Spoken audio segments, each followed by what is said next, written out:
मैं तो सिर्फ इतना कह रही हूँ कि एक बार, सिर्फ एक बार आप आफाक से बात तो करें। उससे पूछें आखिर हमारी बेटी में ऐसी कौन सी खराबी है जो वो उस पे इतनी सख्ती कर रहा है। तुम चाहती हो मैं उससे ये सवाल करूं और मुझे कोई ऐसा जवाब सुनना पड़े जिसकी वजह से मुझे अपनी नजर नीचे झुका के वहां से लौटना पड़े? हजीम साहब, आपको अपनी बेटियों पे भरोसा नहीं?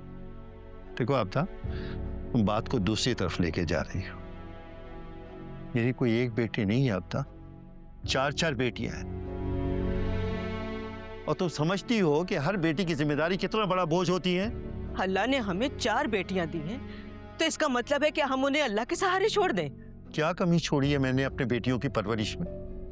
उनको अच्छी तालीम दी, अच्छा घर दिया, अच्छे शरीफ लड़के ढूंढ के उनकी शादियां की, और तुम अब भी ये समझती हो कि मैंने अपनी जिम्मेदारी पूरी नहीं की? मैंने ऐसा कुछ नहीं कहा। मेरे कहने का मतलब यह है कि जब तक हम जिंदा हैं, हर दुख सुख में हमें अपनी बेटियों के साथ खड़ा होना चाहिए। मैं उनके दुख सुख में पहले भी उनके साथ खड़ा था और अब भी साथ खड़ा हूं, लेकिन मियाँ बीवी के झगड़े में ना ही मैं बेटी का साथ दूंगा और ना ही दामाद का। एक बात और, मेरी बेटियां हैं, यहां आए, 1000 दफा आए, 1000 दफा रहे, लेकिन अगर शौहर से झगड़ कर यहां आएंगी तो एक लम्हे के लिए मैं यहां उन्हें रुकने की इजाजत नहीं दूंगा।